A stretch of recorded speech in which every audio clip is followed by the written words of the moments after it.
alive with Grameenphone.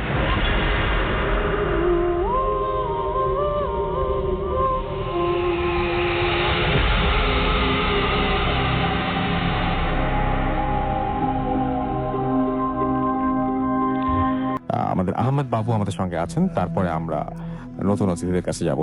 So বাবু ভাই, welcome back. আশা করছি যে ভালো ছিলেন। আমরা চলে যাব আপনার ঘটনায় এবং শুনি আজকের প্রথম ঘটনাটি।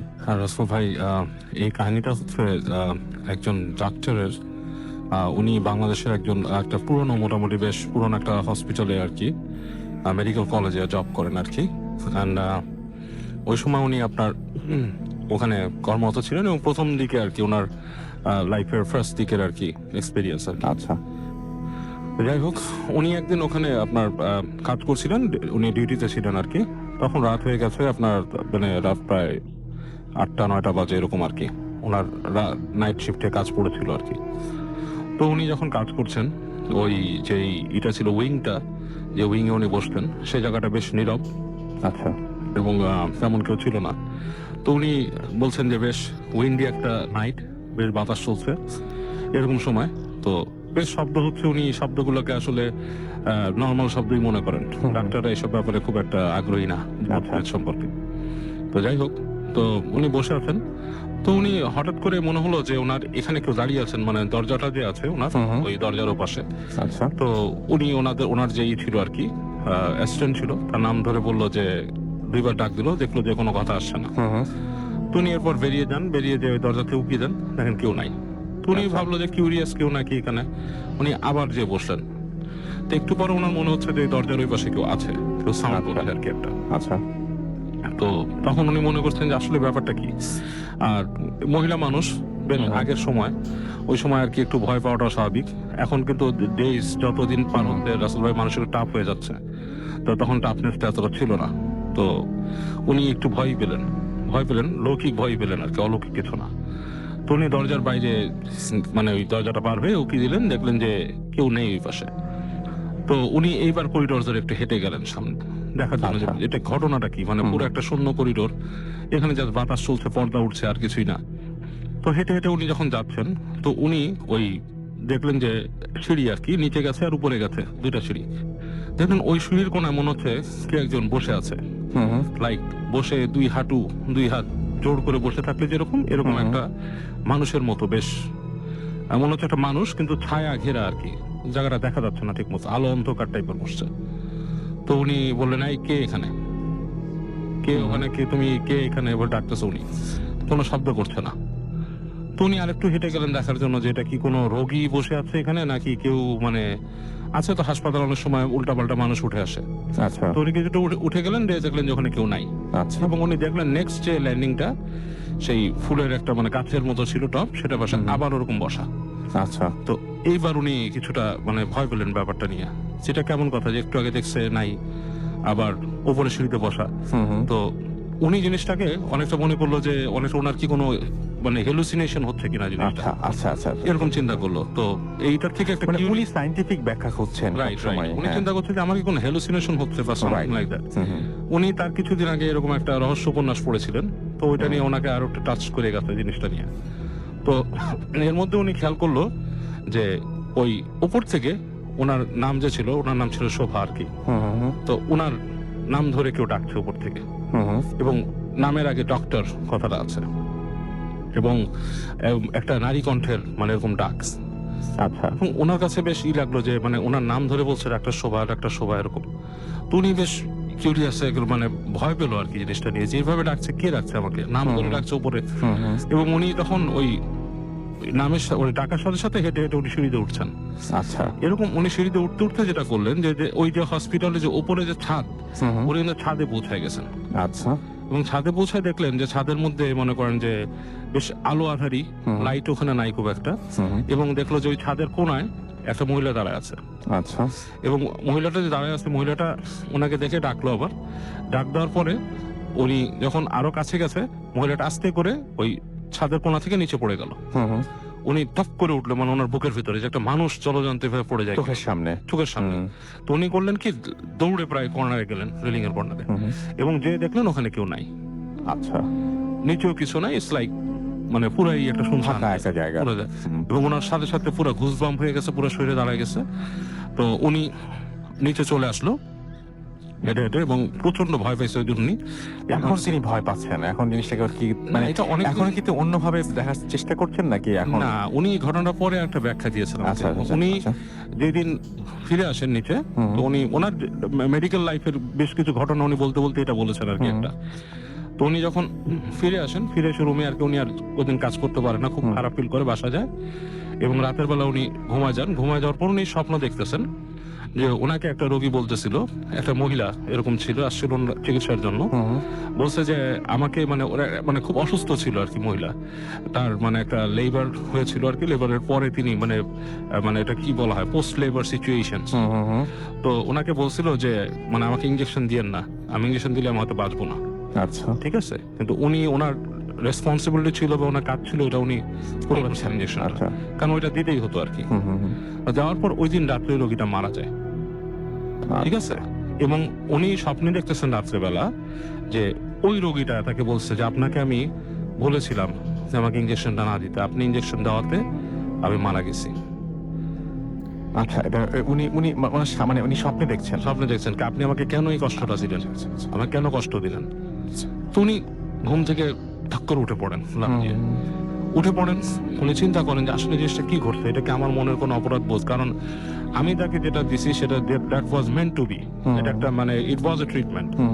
এবং তাকে ডাক্তার, আরো সিনিয়র ডাক্তার, উনি তো নতুন appointed, it's not her job, উনি জাস্ট অর্ডার পালন করছেন। তো এটা কেন হলো?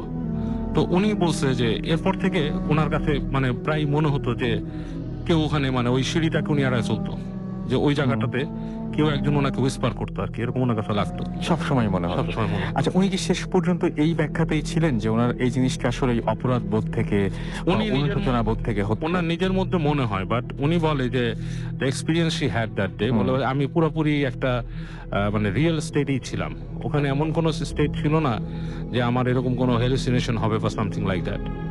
I was in the real estate, মানে আমি একদম বাস্তবেই ছিলাম। সো সামথিং ওয়াজ দেয়ার। হ্যাঁ, এবং উনি কিছুটা মানে প্যারানর্মাল জগতে বিশ্বাস করেন আবার করেন না, উনি শুনে থাকেন। উনি আরো কিছু আমার এরকম ঘটনা বলেছিলেন ওনার লাইফে, এরকম যেমন যেমন যেমন যেমন উনি মানে এরকম মানে উনি ওনার লাইফে দেখেছেন যে অপারেশন থিয়েটারে রোগীকে উনি খেয়াল করেছে, ওনার মনে হয়েছে যে he saw something leaving the body like that, she saw something। Leaving মানে শরীর থেকে কিছু একটা বেরিয়ে গেছে, আচ্ছা, ওনার মনে হয়েছে। উনি মানে এটা পেশেন্ট না, উনি দেখছেন? উনি দেখছেন। আচ্ছা, ওনার মনে হচ্ছে পেশেন্টের শরীর থেকে কিছু বেরিয়ে গেল, এবং পেশেন্ট ওই সময় খুব আনস্টেবল কন্ডিশনে চলে গেছিল, হার্ট রেট খুব ড্রপ করছে স্টাফ লাইক দ্যাট। ওকে। এবং পরবর্তীতে যখন মানে ওনাদের হার্ট রেট ব্যাক করে সবকিছু নরমাল হয়, নরমাল হয়, ওনার কাছে স্পষ্ট নাকি মনে হয়েছে যে পেশেন্টটা কোথা থেকে ব্যাক করে আসছে, ও সামথিং লাইক দ্যাট। তো এগুলা নিয়ে উনি এখন অনেক স্টাডি করেন যে মানুষের না, মানে ওনার মানে শেষ পর্যন্ত উনি এখন যেটা বিশ্বাস করছেন সেটা হচ্ছে অনুশোচনা বোধ। অনুশোচনাবোধটা হচ্ছে ওনার ভেতরে কাজ করে আর কি, এটা কিন্তু উনি নিজেকে প্রবোধ দিচ্ছেন।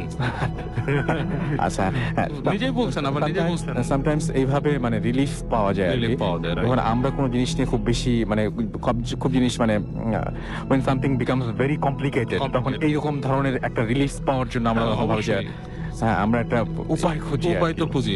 আপনি জানেন না, আমি লাস্টবার যখন ভূত এফএম এসেছিলাম রাসেল ভাই, আমার সাথে আরো ছিল, ফারনান ছিল, আমি সিঁড়িতে উঠতে হতো। ভূত এফএম আমি আসছি 2012 সাল থেকে মোটামুটি। আমি কিন্তু পুরো আপনাদের উপরে চলে হ্যাপেন। সেটাই আমি না, আমার সাথে ফারনানও সেম জিনিস ঘটেছে। হ্যাঁ, আমাকে ফারনান বলছিল একদম টপ ফ্লোরে। হ্যাঁ, এটার আমরা ব্যাখ্যা কি দিব, যে আমরা ক্লান্ত ছিলাম, আমরা দেখতে পাইনি, সামথিং লাইক মানে মানে জি। তখন আপনি আপনার সাবকনশিয়াস মানে আনমাইন্ডফুল থেকে কখনো জানবেন। ওই ডাক্তার সাহেবের ওনার যে কথাগুলো, যে উনি যে ফার্স্টে ফিল করেছেন কিছু একটা দরজার বাইরে, যখন দেখছেন একটা ছায়ার অবয়ব বসা ওখানে এবং moving to the next landing, এগুলোর উনি কোনো ব্যাখ্যা পায় না। এবং উনি অবশ্যই দেখেছেন যে ছাদের উপর থেকে কিছু লাফিয়ে পড়েছে। হ্যাঁ, এগুলো এক্সপ্লেনেশন নাই আসলে। মানে ব্যাপারটা যে মানে উনি যেগুলো ওনার ভেতরে যে ফিলিং গুলো কাজ করেছে, যে ওই সময় উনি যা ফিল করেছেন সেগুলো তো উনি ফিলই করেছেন আসলে। ওইটাকে আসলে ঠিক মানে কেন ফিল করলাম এটার কোনো ব্যাখ্যা আসলে নাই। না, এখন সেটাই। পরের ব্যাপারগুলো উনি বলে দিতে পারেন যে হ্যাঁ আমার ভেতরে এক ধরনের অপরাধ বোধ কাজ করেছে, গিলটি ফিলিং থেকে এরকম কাজ কোনো করেছে, কিছু হয়েছে, সেটাই। বাট সেটা উনি নিজেকে প্রুভ করতে সেটা সেটা হতে পারে মেবি, সেটাই। মানে শি নোজ বেটার দ্যান আস, সেটাই। বাট পরের যে ব্যাপারগুলো সেগুলো তিনি বলতে পারেন, বাট আগে যে ফিলটা হঠাৎ করে কেন হলো, কেন হলো সেটাই। গড নোজ যে God knows, আসলে ব্যাপারটা সেটাই। কি। Thank you very much. মানে ইট ওয়াজ ফ্যান্টাস্টিক স্টোরি, আমার কাছে মনে হয় যে মানে ভালো ছিল। আমরা নেক্সট স্টোরিতে যাই। থ্যাংক ইউ ভেরি মাচ বাবু ভাই, আপনার কাছে আবারও ফিরে আসবো। আমরা যাচ্ছি আমাদের নেক্সট স্টোরিতে, অ্যান্ড এটা একটা আমাদের ইমেইল, অ্যান্ড আই হোপ যে আপনারা সবাই এটা পছন্দ করবেন। আমাদের একজন লিসেনার এটা পাঠিয়েছেন, সো আমি যাচ্ছি, আমি যেভাবে লিখেছেন উনি সেভাবে আমি পড়ছি। আসসালামু আলাইকুম রাসেল ভাইয়া, আমি মহিম, আমি ধানমন্ডিতে থাকি। ঘটনাটা খুবই সম্প্রতি আমার বান্ধবীর সাথে ঘটা। আচ্ছা, বন্ধুবীর লেখা আছে, আমি ঠিক বন্ধু না বান্ধবী ঠিক বুঝতে পারছি না। এনিওয়েজ, আচ্ছা, সে তার নাম প্রকাশ করতে নিষেধ করেছে, এই জন্য আমি লিখলাম না। আমি ঘটনাটা আচ্ছা, উনি এই ঘটনাটা লাইভ শেয়ার করতে চান, সো আমি এইটা না পড়ি, এর পরের স্টোরিতে আমি চলে যাই। মহিমকে আমরা হয় লাইভ ডেকে ফেলবো। আচ্ছা, পরের স্টোরি যেরকম। আসসালামু আলাইকুম রাসেল ভাই, আশা করি ভালো আছেন। আমি দিদার হোসেন রাব্বি, জাহাঙ্গীরনগর বিশ্ববিদ্যালয়ের 41তম ব্যাচের ম্যানেজমেন্ট স্টাডিজ বিভাগের স্টুডেন্ট। ভূত এফএম এর জন্মলগ্ন থেকেই আমি এর নিয়মিত শ্রোতা ও ভক্ত। ভূত এফএম এর সর্বপ্রথম এপিসোডটিও আমি শুনেছিলাম। যা হোক, আমার জীবনে প্রায় 8-10টি ঘটনা আছে যেগুলো কিছুটা ভয়ঙ্কর ও কিছুটা অদ্ভুত, যা সহজে বিশ্বাস করার মতো নয়, কিংবা পরিষ্কারভাবে ব্যাখ্যা করার মতো নয়। আজ আমি সেরকমই একটা ঘটনা আপনাদের সাথে শেয়ার করতে যাচ্ছি। ভালো লাগলে শ্রোতাদের পড়ে শোনানোর অনুরোধ জানাচ্ছি। ঘটনাটি 2011 সালের এক জরুরি প্রয়োজনে আমাকে চাঁদপুরের মতলব থানাধীন কোনো এক গ্রামে এক আত্মীয়র বাড়িতে যেতে হয়। সেদিন ব্যস্ততার কারণে ঢাকা থেকে রওনা দিতে আমার বিকেল 5টা বেজে গিয়েছিল, তাই মতলবের সেই গ্রামের বাজার পর্যন্ত পৌঁছাতে রাত প্রায় 8টা বেজে যায়। সঙ্গত কারণেই আমি গ্রামটির নাম বলছি না। বাজার থেকে আমার আত্মীয়র বাড়ি হেঁটে যেতে 25 থেকে 30 মিনিট সময় লাগে। গ্রামের ভেতর দিকে যে রাস্তাটি গিয়েছে সেটি খুব সরু, তাছাড়া বেশিরভাগ সময় কর্দমাক্ত থাকার কারণে এখানে সন্ধ্যার পর কোনো রিক্সা আসতে চায় না।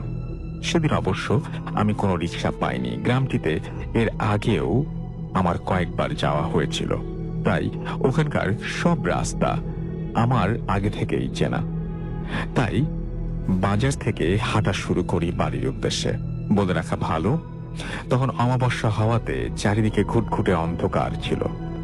আকাশ মেঘলা ছিল, মাঝে মাঝে বিদ্যুৎ চমকাচ্ছিল। বৃষ্টির আশঙ্কায় হয়তো সেদিন সন্ধ্যার সাথে সাথেই গ্রামের লোকেরা ঘরে চলে গিয়েছিল। তাছাড়া গ্রামের লোকের সংখ্যাও খুব বেশি নয়। বাজার থেকে বাড়ি পর্যন্ত পুরোটা রাস্তা আমাকে ছাড়া আর কাউকেই দেখতে পাচ্ছিলাম না। বলে রাখা ভালো, আমি যে রাস্তা দিয়ে হাঁটছিলাম তার দুপাশে বিশাল এলাকা জুড়ে শুধু ধান ক্ষেত।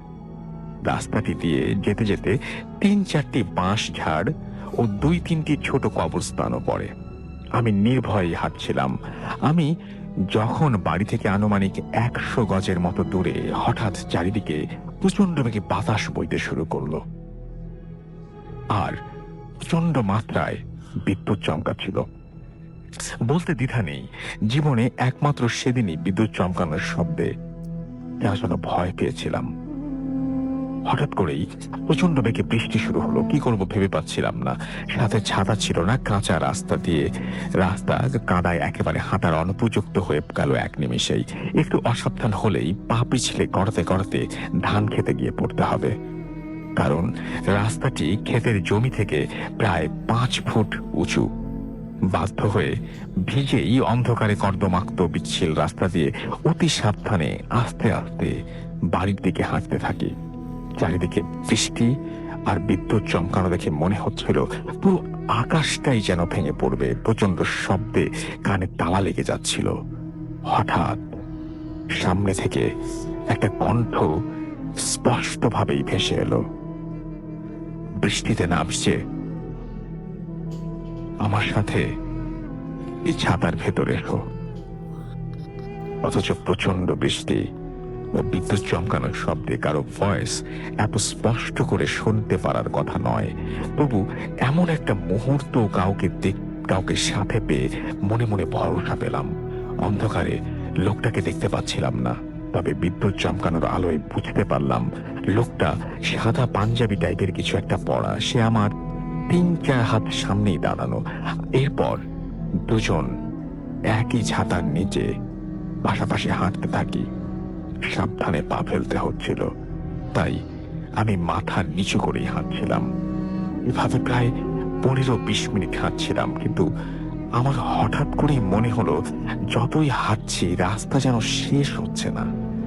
যেখান থেকে বৃষ্টি শুরু হয় সেখান থেকে আমার আত্মীয়ের বাড়ি হেঁটে যেতে সর্বোচ্চ 10 মিনিট সময় লাগার কথা। অন্যদিকে বৃষ্টি আর অনবরত বিদ্যুৎ চমকানো বাড়তেই লাগলো। এভাবে মোট 30 মিনিট হাঁটার পর, 25 থেকে 30 মিনিট হাঁটার পর আমি মাথা নিচু করে হাঁটা অবস্থায় হঠাৎ লোকটাকে জিজ্ঞেস করে বসলাম, আপনি কোথায় যাবেন? আমি তো এমনিতেই ভিজে গিয়েছি, আপনার বাড়ি এসে থাকলে আপনি বরং বাড়িতে চলে যান।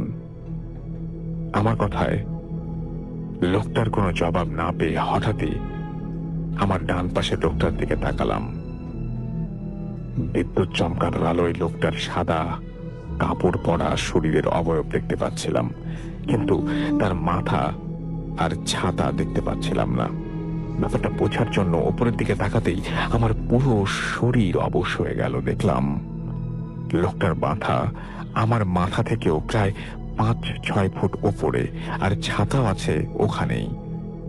আমার উচ্চতা 5 ফুট 10 ইঞ্চি, তার মানে লোকটার উচ্চতা হবে প্রায় 10 থেকে 12 ফুট। আগেই বলেছি রাস্তাটা প্রচন্ড কর্দমাক্ত ও পিচ্ছিল ছিল। উপরে তাকিয়ে অসতর্কত হওয়াতে পা পিছলে গড়াতে আমি ধান খেতে পড়ে গেলাম। সেই রাতে সেই মুহূর্তে আমার মানসিক অবস্থা কেমন হয়েছিল তা বলে বোঝাতে পারবো না। মনে হচ্ছিল যেন ঘুমের ঘোরে স্বপ্ন দেখছি। অনেক কষ্টে কাঁদা থেকে উঠে দাঁড়ালাম। তারপর বিদ্যুৎ চমকানোর কাঁপা আলোয় দেখতে পেলাম লোকটার ছাতা মাথায় ঠাঁই দাঁড়িয়ে আছে। লোকটা আমার 7 থেকে 8 হাত দূরে। লোকটার চেহারা দেখতে পাচ্ছিলাম না, তবে মনে হচ্ছিল চোখের জায়গায় কেমন যেন অদ্ভুত লাগছে। সেই মুহূর্তে আমি কাঁদার মধ্যেই পড়ে থাকবো, নাকি রাস্তায় ওঠার চেষ্টা করব, নাকি ধান ক্ষেতের আইল ধরে সামনের দিকে এগিয়ে যাব, কোনো সিদ্ধান্ত আমি পৌঁছতে পারছিলাম না। তখন হঠাৎ করে আমি লক্ষ্য করলাম লোকটা শূন্যে ভাসতে ভাসতে আমার দিকে এগিয়ে আসতে লাগলো। নিজেকে নিয়ন্ত্রণ করতে পারলাম না। কাঁদার মধ্যে দৌড়ানোর চেষ্টা করতে গিয়ে প্রথম ধাপে পা পিছলে আবারও ধান ক্ষেতের উপর পড়ে গেলাম। হয়তো তখনই জ্ঞান হারিয়েছিলাম, কারণ এর পরের কিছুই আমার মনে নেই। যখন আমার জ্ঞান ফিরল দেখলাম আমি আমার আত্মীয়ের বাড়িতেই শুয়ে আছি। তখন রাত 11টা বাজে। সেদিন বৃষ্টি শেষ হবার পর আমার সেই আত্মীয়ের আকাশের অবস্থা দেখার জন্য টর্চ হাতে বাড়ির উঠোনে গিয়ে দাঁড়ায়। তখন সে টর্চের আলোতে বাড়ি থেকে 20-25 হাত দূরের আইলে কিছু একটা পড়ে থাকতে দেখতে পায়। তখন পাশের 2-3 জন লোক নিয়ে আইলের কাছে এসে আমাকে অজ্ঞান অবস্থায় পড়ে থাকতে দেখে এবং আমাকে সেখান থেকে উদ্ধার করে। আমার শরীর কর্দমাক্ত থাকা ছাড়া অস্বাভাবিক কিছুই তাদের চোখে পড়েনি। জ্ঞান ফেরার পর আমার সাথে রাতে ঘটা সমস্ত ঘটনা আশেপাশের লোকজনকে খুলে বললাম। তখন তারা বলল আমার সাথে এই ঘটনা ঘটার বেশ কয়েকদিন আগে নাকি এক লোক বিকেলের দিকে তার গরুকে ঘাস খাওয়াতে রাস্তার ধারে বেঁধে এসেছিল। মাগরিবের আজানের প্রায় আধা ঘন্টা পর যখন সে গরুটা আনতে যায়, গিয়ে দেখে গরুটা অদ্ভুতভাবে মরে পড়ে আছে। এছাড়াও অনেকেই নাকি একা পথ চলার সময় রাতের বেলায় অদ্ভুত ধরনের কুকুর বিড়াল দেখতে পায়, অথচ কুকুর বিড়ালগুলোর কাছে গেলেই সেগুলো আর দেখতে পাওয়া যায় না। যা হোক, এরপরে বহুবার ওই গ্রামে গিয়েছি, কিন্তু কখনোই অদ্ভুত কিছু দেখতে পাইনি। এমনকি এরপর রাত 12টা বাজেও ওই রাস্তায় একা হেঁটেছি, কিন্তু আমার সাথে কোনো প্রকার অদ্ভুত কিছু ঘটেনি কিংবা কিছু দেখতেও পাইনি। তবে ওই দিনের ঘটনাটি কোনো ব্যাখ্যা আমি আজও খুঁজে পাই না। এই ছিল আমার ঘটনা। সবাইকে ধন্যবাদ। আমার জন্য দোয়া করবেন। আমার সাথে ঘটে যাওয়া আরো কিছু ঘটনা পরবর্তীতে আবার শেয়ার করার চেষ্টা করব। ধন্যবাদ। আল্লাহ হাফিজ। আমি এইখানে একটা জিনিস বাবু ভাই আপনাকে জিজ্ঞেস করতে চাই, সেটা হচ্ছে এইরকম, এই যে আমরা একটু ডক্টরের কথা শুনলাম জি এবং এখন এই যে মেইলটা পড়লাম, দেখেন দুটো ঘটনার মধ্যেই একটা অদ্ভুত ব্যাপার।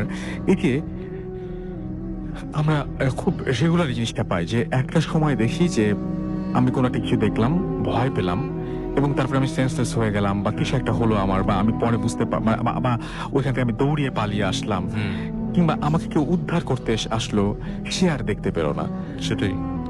এই যে মানুষগুলো বা অশরীরী যাই বলি না কেন, তারা যে আসে, হুম সেটা না হয় সেটা কেনই বা আসে, আর কেনই বা যদি আসেই ভয় দেখানোর উদ্দেশ্যে আসে, মানে ক্ষতি না করে কেনই বা চলে যায়? এখানে কিন্তু রাসেল ভাই দেখেন এই জিনিসটা খুব অদ্ভুত না? কিছু কাহিনী আছে, যেমন মানুষের কাছে অনেক সময় স্বতঃস্ফূর্ত ভাবে অনেক কিছু স্পন্টেনিয়াসলি ঘটে। হ্যাঁ, সেটা অ্যাকচুয়ালি অনেক সময় হয় কি, মানুষ এমন এমন কিছু সিচুয়েশনে পড়ে, যেটা আমি জানি এতদিন স্টাডি করে বা শুনে যা জেনেছি আমি, যেটা যে কিছু কিছু মানে আমাদের দেখার বাইরেও কিন্তু আর একটা জগৎ আছে যেখানে অবশ্যই। কিছু জিনিস এক্সিস্ট করে। এটা বিশ্বাস না করাটা আসলে, যে বিশ্বাস করে না সেও কিন্তু ভয় পায়। হ্যাঁ, Very funny of course, thing. of course, of course.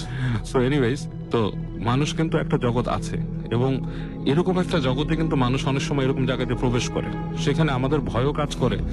আবার ওদের মধ্যেও যদি কেউ ওই জায়গায় সেতে দেখে যে কেউ একজন যাচ্ছে বা কাউকে পাচ্ছে, তারা কিন্তু অনেক সময় মজা করার চেষ্টা করে। তো আমরা দুষ্টু মানুষ কিন্তু রাস্তায় একটা একা লোক দেখলে কিন্তু তাকে বিরক্ত করেই কোনো না হ্যাঁ। কোনো ভাবে। জিনিসটা কিন্তু অনেকটা এরকম।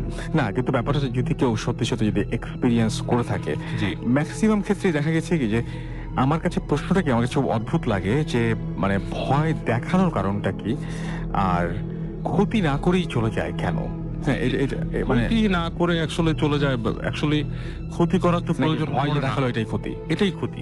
একজনকে ভয় দেখালো মানে, তাহলে আমাদের ব্যাখ্যাটা এভাবে বের করতে হ্যাঁ, হবে, মানে- ভয় যে দেখালো এটাই একটা ক্ষতি। এটাই তো একটা ক্ষতি। একজন ভয় পেয়ে গেল, হ্যাঁ। এবং মানে বেসিক্যালি আপনাকে ভয় পাওয়ালে কিন্তু অনেকের হার্টের সমস্যা হয়, অনেকে দেখা যাচ্ছে বেহুশ হয়ে যাচ্ছে, অনেকে দেখা যাচ্ছে জ্বর এসে গেছে। শুধু তাই না, মানে এই যে আমরা মাঝে মাঝে যে স্বপ্ন দেখি, সেগুলোরও কত রকমের ব্যাখ্যা, অনেক রকমের ব্যাখ্যা। হ্যাঁ, যে মানে অনেক সময় দেখা যায় স্বপ্নতে আসলে এই যে অনেকে বলে যে স্বপ্নতে এসে আমাকে এই জিনিসটা বলে গেল, মানে অনেকেই কিন্তু আপনি যদি মানে স্টাডি করেন যে আপনি ডেফিনেটলি পেয়েছেন এরকম যে এরকম মানে মানে একদম পুরোপুরি লেখা আছে যে মানে অনেক জায়গায় পাওয়া যায়।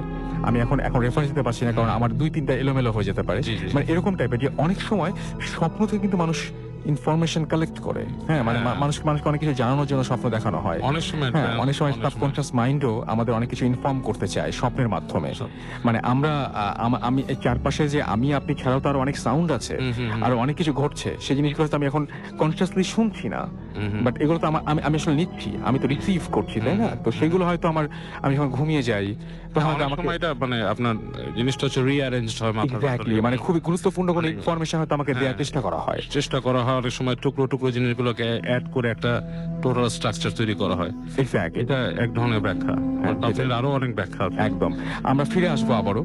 আপনার নামটা প্লিজ একটু বলবেন, কোথা থেকে এসেছেন আর কি করেন আপনি, প্লিজ? আসসালামু আলাইকুম রাসেল ভাই, আমি শুভ, আমি এসেছি উত্তরা 10 নম্বর সেক্টর থেকে। জি, সো ভাই আপনি কি করেন? আমি একটা কোম্পানিতে আর কি জব করতেছি। কোম্পানির আপনার নামটা কাজটা কি? নাম না আমরা শুনলাম, আমরা কাজটা কি মানে আপনার? আমার কাজটা ওয়াশিং এ।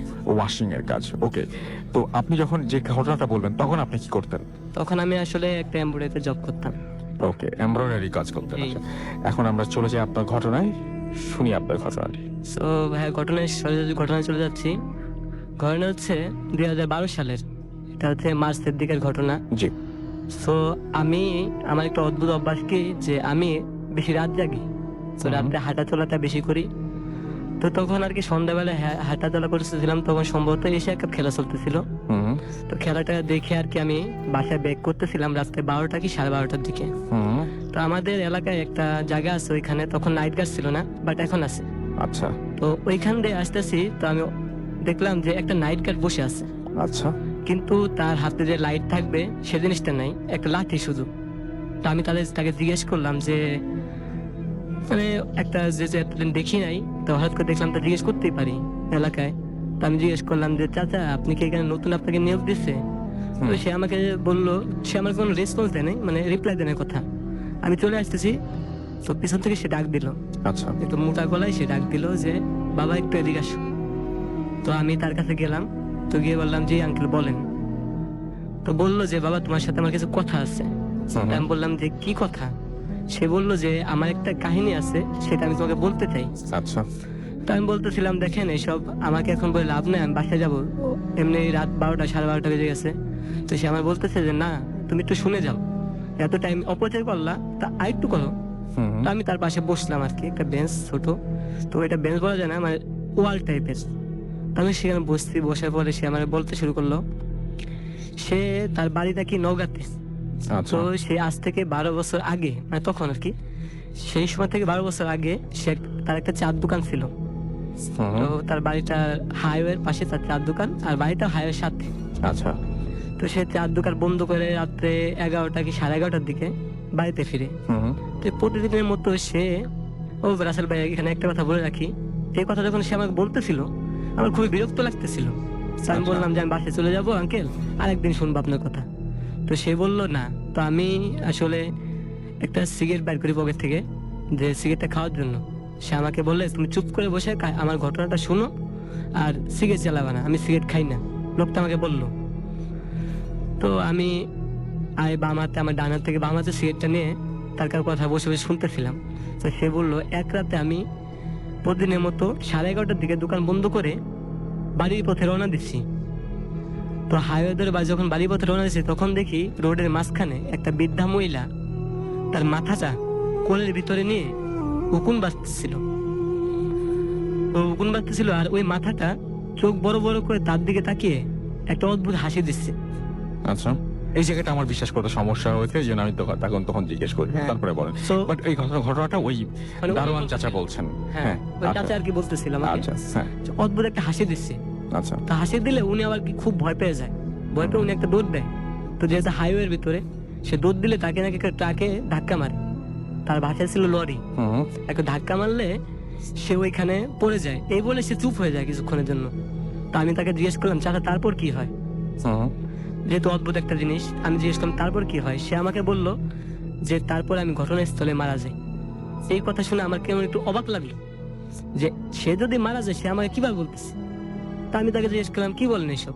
কয় দেখো বাবা আমার দিকে তাকে, সত্যি কিনা। তো তিনি যখন মাথাটা উঠালো আমার দিকে তাকালো, দেখি সে কিন্তু ঘটনাটা নিচের দিকে তাকায় বলতেছিল। সে যখন মাথাটা উপর দিকে তাকে আমার দিকে তাকালো, দেখলাম যে তার সারা মুখ একটা কিছুতে অ্যাক্সিডেন্ট হলে যে অবস্থা হয়, সারা মুখে রক্ত মাখা, আর তার মাথা থেকে মজকগুলো গলে গলে পড়তেছে। তো এই ঘটনা দেখার পরে আমি নিজেকে আর ঠিক রাখতে পারি নাই। তো জায়গার উপরে আমি সেন্সলেন্সে ওইখানে পড়ে যাই। তো আমার কতক্ষণ এভাবে ছিলাম আমি জানি না রাসেল ভাই। তো হঠাৎ করে আজানের শব্দে আমার আর কি হুঁশ ফিরে আসে। তো আমি মাথা ওইখান থেকে, মানে মাথাটা এত ভার হয়েছে যে আমি মাথাটা করতে পারি না, মানে সোজা দাঁড়াতে পারি না কোনো মতে। আমি বাসায় যাই, তো বাসাটা আমার বেশি দূরেও না। তো বাসায় যাই আমি মাথায় পানি ঢেলে কাউকে কিছু না বলে শুয়ে পড়ি। তো কিছুদিন শরীর খারাপের পর আমি এই ঘটনাটা আমার বন্ধু বান্ধব, মানে আত্মীয় স্বজন কাউকে বললেও তারা কেউ বিশ্বাস করতে চায় না ঘটনাটা, যেহেতু অবিশ্বাসী একটা ঘটনা। তো সে বিশ্বাস করতে চায় না। লাস্টে শেষকালে আমি একটা হুজুরকে বলি এই ঘটনাটা, ইমাম সাহেবকে, ইমাম সাহেব আমার সাথে তো এরকম একটা ঘটনা ঘটছে, তো কেন এরকম ঘটলো? তো তিনি আমাকে বললেন যে তুমি রাত বেরাতে যে চলাফেরা করো, তোমার পিছনে খারাপ কিছু ফলো করছে। তো এই জিনিসটা থেকে তোমার মুক্তি পেতে হবে, নয়তো এই জিনিসটা তোমাকে জ্বালাতন করবে বিভিন্ন রকমের। তো এই জিনিসটা আমি বললাম যে এই জিনিসটা কি আর কেউ দেখছেনি? কয় না, এই জিনিসটা তো এদিকে এরকম না, অন্য কিছু হতে পারে, কিন্তু এরকম কোনো কিছু এখনো ঘটে নাই। তো তোমার সাথে যেহেতু ঘটে, তোমার পিছনে খারাপ কিছু আছে। তো তিনি আমাকে একটা লাল সুতো দেয় পরে, সুতো আমার কায়াঙ্গুলে, বাম হাতের কায়াঙ্গুলে বেঁধে যায়। তো বেঁধে বলে এটা 7 দিন পরে তুমি এটা নদীর জলে ফেলে দিবা ভোরবেলা। তো আমি রাসেল ভাই ওই কায়াঙ্গুলের রশিটা আর কি 7 দিন ব্যবহার করে আর কি ভোরবেলা নদীর জলে ফেলে দিই। ফেলে দেওয়ার পরে আল্লাহর রহমতে বর্তমানে আর কোনো সমস্যা হয় নাই। এই ছিল আমার ঘটনা। আচ্ছা আপনার এই ঘটনাটা যে আপনি বললেন, আপনি নিজের চোখে দেখেছেন এটা না? জি, এটা আমি নিজের চোখে দেখতে, যেহেতু রাসেল ভাই একটা কথা কি, এখানে আমি নিজেকে প্রথম বিশ্বাস করতে পারিনি।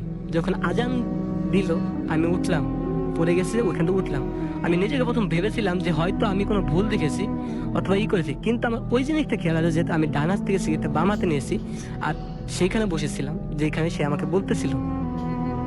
তা আমি যদি ডান হাতে বাম হাতে নিয়ে হঠাৎ করে পড়ে গেলাম, তো আচ্ছা, আপনি যেটা দেখেছেন সেটা অস্বাভাবিক না? আপনার কাছে মনে হয় না যে অস্বাভাবিক জিনিসটা? জি এই জিনিসটা আসলে সত্যি মানে বলতে গেলে মানে অবিশ্বাসী আগে ঘটনা। দেখেন একটা জিনিস, যে একটা মৃত ব্যক্তি, সে বলতেছিল সে মারা গেছে শেষকালে, কিন্তু সে প্রথম আমাকে ঘটনাটা শুরু করলো। এর ভিতরে একটা প্যারানর্মাল কিন্তু জিনিস ছিল, যে সে একটা মাথা রেখেছিল, ওইটা একটা অবিশ্বাসীয় জিনিস। না, সেটা বুঝতে পেরেছি, সেটা কিন্তু ঠিক তার আছে। যে চেহারাটা সে যেভাবে দিছে, সেটা আসলে আমার শরীরের উপর প্রশ্ন এখন দাঁড়িয়ে গেছে, যে তার যে চেহারাটা যে দেখে তার পুরো রক্তে লাল। না, আমি আপনাকে অবিশ্বাস করছি না, আমি জাস্ট আপনাকে জানার জন্য বললাম। আপনার ফ্যামিলিতে এছাড়া আপনার অনেক ঝামেলা আছে, আপনি বলছিলেন আপনার জি। মা যখন আপনাকে ভাই মনে হয় মানে আমার জন্মের আগে আর কি। জি জি, কি যেন ঝামেলাটা? ওইটা হচ্ছে যে রাসেল ভাই, আমার ভাইয়ের তখন 4-5 বছর বয়স, বড় ভাই আর কি, আমার বড় ভাই। জি। তো 4-5 বছর বয়স, তো আমরা যে এলাকায় ঘোষণা করতে চাই একটু আগে আমি বললাম, সে এলাকাতে আমরা থাকতাম। তো অন্য সাইডে ওইখানে একটা গাছ হয়, সেই কথাটা আমি আপনার বলি না আর কি। তাল গাছ, বট গাছের উপর তাল গাছ, তো বট গাছের উপর একটা তাল গাছ, তো ওইখানে একটা বেকারি আছে, তো ওই সাইডে আমাদের বাসা ছিল। তো ওই বাসাটা আপাতত নেই, মানে ওইখানে ভাড়া থাকতাম আমরা। তো ওইখানে আমরা ভাড়া থাকি। তো আমার খালা খুব অসুস্থ ছিল, তো আমার একটা খালাতো ভাই ছিল আমার বড় ভাইয়ের বয়সী। তো তিনি, আমার আম্মু সন্ধ্যার মানে দুপুর বেলা আর কি, একটা ভিক্ষুক আসে। আমার আম্মু তখন গর্ভবতী, তো ভিক্ষুক আসে, এসে জিজ্ঞেস করে যে মা ভিক্ষা দাও। তো আমার মা আম্মু তাকে ভিক্ষে দেয়। ভিক্ষে দেওয়ার পরে তো আম্মু ভিক্ষুক চলে যায়। চলে যাওয়ার পরে আম্মু আর কি সন্ধ্যার পরে আর কি দুইটা বাচ্চারে, যেহেতু আমার আন্টি অসুস্থ, তার ছেলে আর কি আমার আম্মুর কাছে ঠিক আছে, তো তাকে পাশে রেখে, আমার বড় ভাইকে পাশে রেখে আম্মু শোয়, সে ঘুমায় আর কি। তো হঠাৎ করে সে রাত্রে স্বপ্ন দেখে যে ওই ভিক্ষুকটাই তার কাছে আবার আসছে। তো আম্মু বলছে যে আপনাকে না একবার ভিক্ষা দিলাম। ও এর ভিতরে কথা রাজার ভাই বলতে ভুলে গেছি, সেটা হচ্ছে আম্মুরা বলতেছে স্বপ্নের ভিতরে যে তোর কাছে চাইলাম তুই দিলি না। তো আম্মু বলতেছে যে আপনাকে আমি দুপুরবেলা ভিক্ষা দিলাম, আবার আপনি কি চান? বলতেছে তো দুই পাশে যে দুইটা বাচ্চা আছে তার ভিতর থেকে আমাকে একটা দিয়ে দে। তো আম্মু বললো যে না, এখান থেকে একটাও দেওয়া যাবে না, এটা আমার বোনের ছেলে আর এটা আমার ছেলে, যে এটার ভিতরে কাউকে একটাও দেওয়া যাবে না। তো সে বলতেছে না, আমি ছাড়া যাবো না, কোনো মতে যাবো না, আমাকে একটা দিতেই হবে, দুইটার ভিতরে একটা দিতে হবে। তা আম্মু তো কোনো মতে দিবে না। তো লাস্টে অনেক আর কি স্বপ্নের ভিতরেই মানে জোরাজোরি হওয়ার পরে আম্মু বলে ঠিক আছে, তুই যেহেতু মানবি না, যাবি না, তো তুই এক কাজ কর, আমার পেটে যে সন্তান আছে সেটা নিয়ে যা, তারপর তুই এই দুইটা নিস না। তো আম্মুর খুবই মানে অসুস্থ হয়ে পড়ে আর কি ওই স্বপ্নের ভিতরে। তো এর ভিতরে সে চলে যেতেছে নিয়ে, আম্মুর যে ভাষায় আর কি একটা ঝোলা কাঁধে, সে চলে যেতেছে। তো আম্মু বললো তুই যেহেতু আমারটা নিয়ে চলে যেতেছিস, আমার পেটটা নিয়ে, তাহলে আমি তোকে কিভাবে ছেড়ে দিই? এই বলে সে হারিকেনটা ছুঁড়ে মারে তার দিকে। তো তার সারা শরীরে আগুন লেগে যায়। তো এর ভিতরে আম্মু খুবই অসুস্থ হয়ে পড়ে। এর ভিতরে ভোরবেলা সকাল দিকে মানে সবাই মিলে আম্মুকে হাসপাতালে নেওয়ার জন্য, মানে যে সময় বের হবে কোথা থেকে সবাই আসে, আম্মু চিল্লাচিল্লি, মানে পেটে খুব ব্যথা। তো সবাই ঘরে আসে, কেউ ফলো করে না দরজার সামনের দিকে, কেউ ফলো করে না, জাস্ট দরজার ভিতরে আসে আম্মু ধরে আর কি বাইরে নিতেছে। এর ভিতরে আম্মু ফলো করে যে দরজার সামনে একটা কাক মরে পড়ে আছে, একটা কাক পড়ে আছে এখানে, কালো কুচকুচে একটা কাক। তো আম্মু বলে সবাইকে আর কি এই ঘটনা খুলে বলে, আমার খালু, তারপরে আমার আব্বুকে এইসব কথা খুলে বললে, তারপর ওই কাকটাকে আবার আগুনে পুড়ে, ওই কাকটাকে, যেহেতু হয়তো অবশ্যই থাকতেও পারে, তারপরে থেকে ওই বাসাটা আর কি চেঞ্জ করে দেয়। তারপরে আর কি আম্মু একটা কবিরাজের কাছে গেছিল, আশপাশে যেহেতু দেখে বাচ্চা আর নেই, বাচ্চা ডেট। তা আম্মু একটা কবিরাজে বললো যে আপনার বাচ্চা তো এটা নিয়ে গেছে, তো আপনাদের সেকেন্ড যে বাচ্চাটা হবে তার কোনো প্রবলেম মানে সে হবে মল্লি, তার কানে একটা সিদ্ধ করে দেন। আর তার সাথে তার মানে 20 বছর আগে তার ভিতরে তার সাথে কোনো খারাপ কিছু ঘটতে পারে, কিন্তু তার কোনো ক্ষতি হবে না ইনশাল্লাহ। কিন্তু তার পরবর্তী তার কিছু হবে না। আপনাদের ফ্যামিলিতে অনেক কিছু ঘটে গেছে এরকম আর কি, মানে আমার ফ্যামিলি। এই জন্য আপনার কানে আপনি বলছেন যে এই জন্য আপনার কানে ছিদ্র করা, এই তো?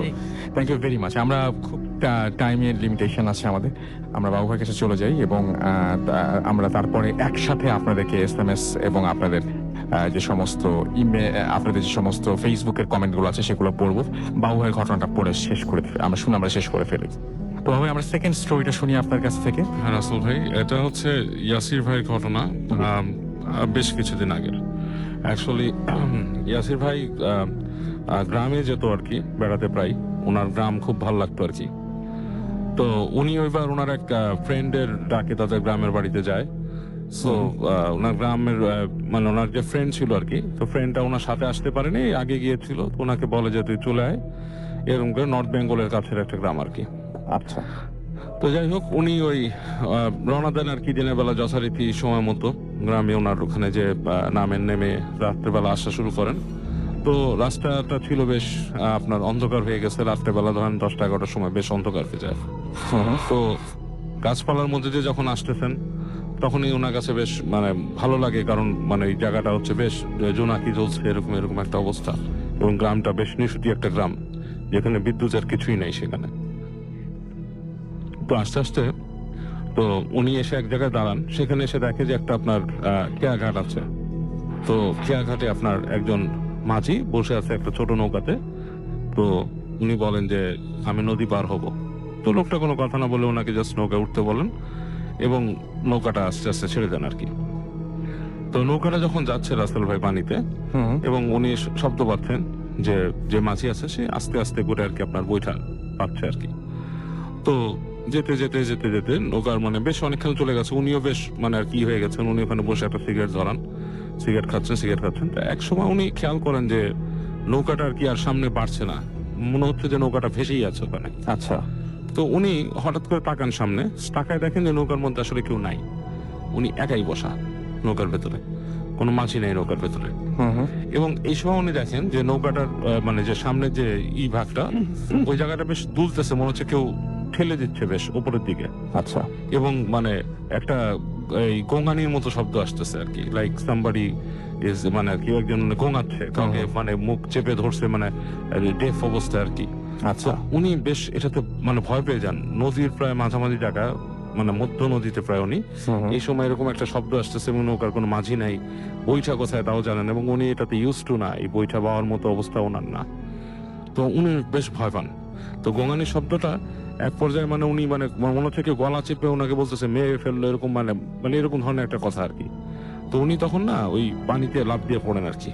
আর উনি ওখানে আর বসে থাকতে পারেন না, পানিতে লাফ দিয়ে পড়ে উনি যেভাবে সাঁতার জানতো, খুব মানে কম মানে কষ্ট করে সাঁতারে আছড়ে পাচ্ছে আর কি, উনি ডাঙায় উঠে আসেন। এই পাশে যেই পাশ থেকে উনি নৌকা উঠছিলেন সেই পাশে উনি উঠে আসেন এবং উনি দৌড়ছেন ওখানে।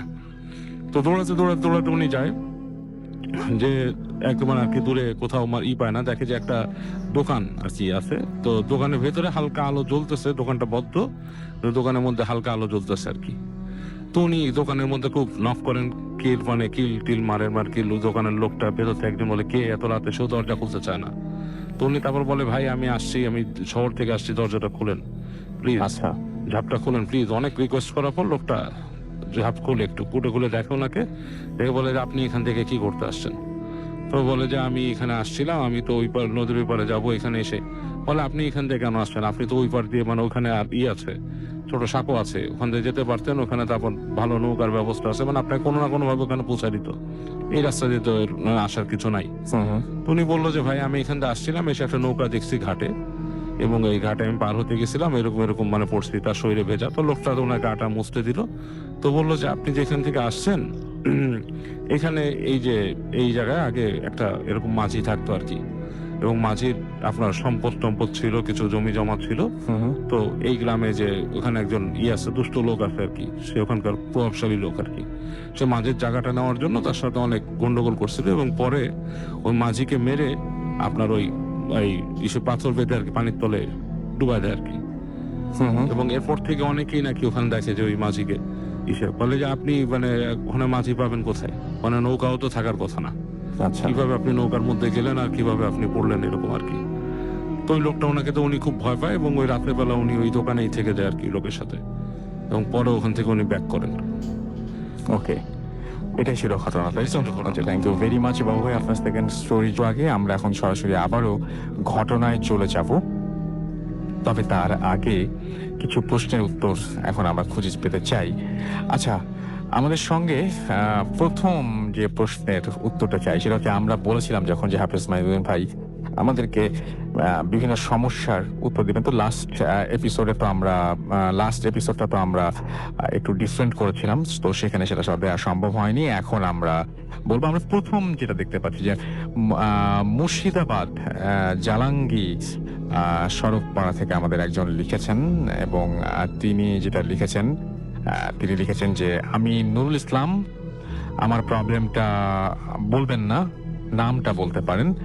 তো প্রবলেমটা যেহেতু উল্লেখ করতে তিনি নিষেধ করেছেন, সুতরাং আমি প্রবলেমটা উল্লেখ করছি না, শুধুমাত্র তার সমস্যাটার উত্তর আমি ছোট্ট করে বলবো যে হাফেজ মাইনুদ্দিন ভাই আপনাকে একটু জানিয়ে দিতে বলেন। জি ভাইয়া, গুলাম মোহাম্মদ ভাইয়া উনি খুব ভালো লোক। ওনার পারিবারিক ফ্যামিলির সম্পর্কটা ভালো না থাকার কারণে তার এই সমস্যাটা হইতেছে। আচ্ছা, মানে সেটা কিরকম? উনি যে প্রশ্নটা উল্লেখ করেছেন, তার ওয়াইফকে যেটা খাওয়ানো হয়েছে সেটা বাস্তব। আচ্ছা, হ্যাঁ, খাওয়ানো হয়েছে। এটা এই জন্যই যে ওনার ছেলেকে যে ওনার কাছ থেকে আলাদা করা হয় অভিভাবক থেকে, সেই যে সম্পর্কটা যেন ভালো থাকে, মিলেমিশে থাকে, সেটা তারা চাচ্ছেন। তাদের সম্পর্কটা, ফ্যামিলির সম্পর্কটা ভালো না থাকার কারণে। তার মানে আপনি বলছেন যে উনি যেটা যে আন্দাজ করছেন যে কিছু খাওয়ানোর ব্যাপারটা, সেটা আসলে খাওয়ানো হয়েছে। আমরা সেকেন্ডটাতে চলে যাই। এমনি মারুফ আর রশিদ আমাদের লিখেছেন খুলনা থেকে, আমার মাথা প্রায় সব সময় গরম থাকে এবং আমি অনেক কিছু ঘটার আগে টের পাই, এর সমাধান দিলে উপকৃত হব। রাশেদ ভাইয়ার আল্লাহ তাআলা বিবেক শক্তিটা প্রখর করে দিয়েছেন, যার কারণে উনি এই জিনিসটাকে যে কোনো কাউকে দেখলে অথবা কোনো কিছু দেখার সাথে সাথে উনি বুঝতে পারেন যে ঘটনা ঘটে যাচ্ছে। আর উনার যে মাথাটা গরম থাকে, উনি বলতেছেন সেটা তার অস্থিরতার কারণে। সবকিছুতে উনি অগ্রিম যেটা বলবেন সাথে সাথে যেন হয়ে যায়, সবার কাছ থেকে সবকিছু অস্থিরতা করার কারণে তার মাথাটা গরম থাকা হয়। কিন্তু তার কোনো সমস্যা না, এটা হইতেছে আল্লাহ তাআলা তাকে বিবেক শক্তিটাকে প্রখর করে দিয়েছে। মিরাজুল হাসান মিরাজ আমাদের লিখছেন, তিনি লিখছেন ঘুমানোর সময় আমাকে খুব ঘন ঘন বোবা ধরে। হ্যাঁ, এটা কি কোনো প্রবলেম? এটা একটা সমস্যা। উনাকে বলবো 5 ওয়াক্ত নামাজ যেন পড়া হয় উনার। আচ্ছা, উনার 5 ওয়াক্ত নামাজ জামাতের সাথে অথবা যেভাবে হোক উনি নামাজ যেন পড়া হয়, এবং রাত্রিবেলা যখন উনি ঘুমাবে ওযু করবে, আর ডান দিক বুকের ডান পাশে আলিফ, মাঝখানে লাম, বাম পাশে মিম লিখে ঘুমালে বোবার কখনো ধরবে না। আচ্ছা, আমাদের এখানে লিখছেন যে প্রায় 2 বছর আগে ডিভোর্স হয় একজনের, গাইবান্ধা থেকে তিনি লিখছেন, তৌফিকুল আলম, এবং তিনি বলছেন ডিভোর্সের 7 থেকে 10 দিন। আচ্ছা, বাবার নাম তৌফিকুল আলম, তার নাম হচ্ছে আরিফ মোহাম্মদ তৌফিক, এবং তিনি লিখছেন যে 7 থেকে 10 দিন পরে বেডরুমের ফ্যান নষ্ট হয়ে যায়। ফ্যান ঠিক করার সময় ফ্যানের উপরে তিনি সাদা কাগজে কিছু একটা লিখিত অবস্থায় কোনো একটা তাবিজ পান। এই তাবিজটা কোথা থেকে আসলো তিনি জানতে চেয়েছেন। জি ভাইয়া, তাবিজটা তো ডিভোর্সের অনেক আগেই ছিল। আপনার তাই মনে হয়? জি জি, তার মানে আগে থেকে ছিল না, অনেক আগে। তার মানে আপনি বলছেন যে সম্পর্ক ভাঙার কারণটাও এরকম? তাবিজ। আচ্ছা, ওকে। আচ্ছা, আমি দেখতে পাচ্ছি যে আমাদের এখানে আরো একজন লিখেছেন যে আমার একটা সমস্যা আছে, মাঝে মাঝে বুঝতে পারি কে যেন আমাকে ডাকে, রাতে বাড়ি ফেরার সময় হয়, এটা আমি এটা সমাধান চাই। জি, আশিক ভাইয়া। আশিক ভাইয়ার এটা জিনের একটা প্রভাব। আশিক ভাইয়ার এখন সামনে আরো জিনের প্রভাব পড়বে। আশিক ভাইয়ার উচিত সকাল এবং সন্ধ্যা এই দুটা সময়তে যেন আয়াতুল কুরসি পাঠ করা হয়, ফজরের নামাজের পরে এবং মাগরিবের নামাজের পরে।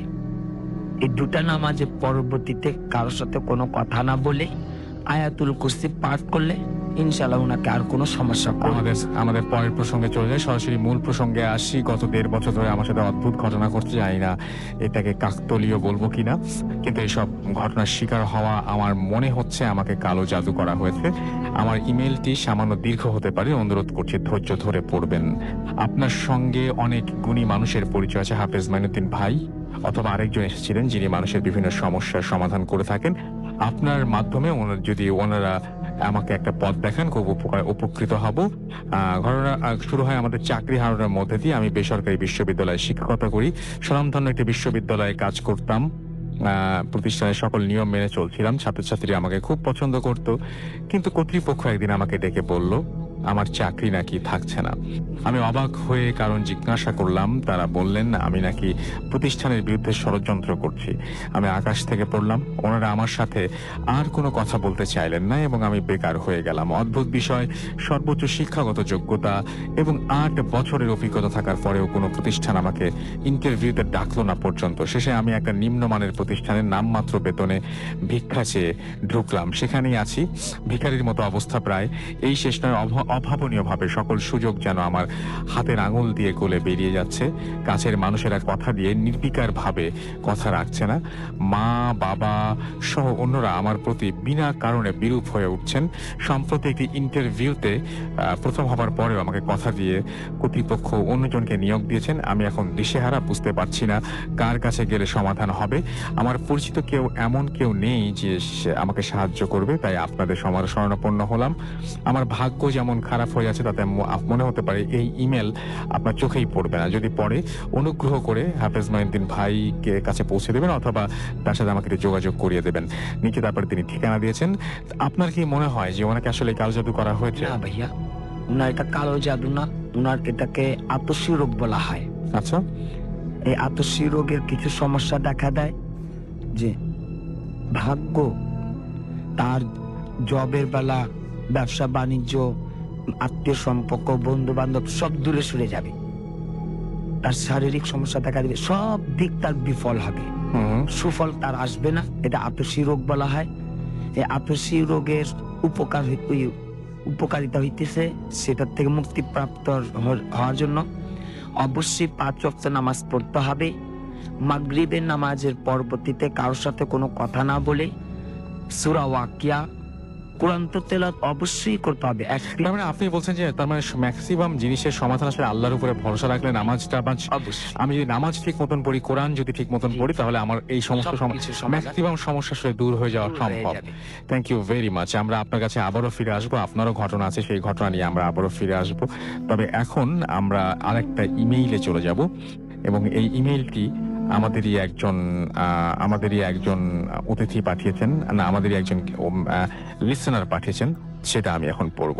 তো এই ইমেইলটা আমি পড়ছি, আশা করছি যে আপনাদের ভালো লাগবে। যেভাবে লিখছেন সেভাবেই পড়ছি। আসসালামু আলাইকুম আসল ভাই, আসসালামু আলাইকুম। I hope you are very well.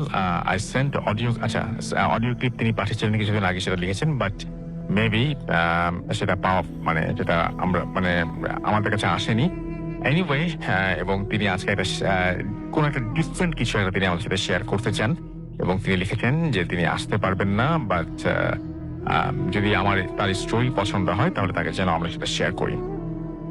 তারপরে তিনি লিখছেন, আমি নাজিফা। আমি কতদিন পর পর কিছু অদ্ভুত স্বপ্ন দেখছি। ফার্স্টে তেমন কিছু বুঝিনি, কিন্তু এক সময় দেখলাম কোথায় যেন স্বপ্নগুলোর মাঝে একটি মিল খুঁজে পাই। আমাদের বাসার 2 তলায় আমরা থাকি। পুরো বাসায় আমরা মাত্র 4 জন মানুষ, কোনো ভাড়া দেয়নি। নিজেরাই ওপরে নিচে ঘুরে বেড়াই। 4 তলাতে একটা হল রুম, কোনো ফাংশন হলে ওখানে করা যায়।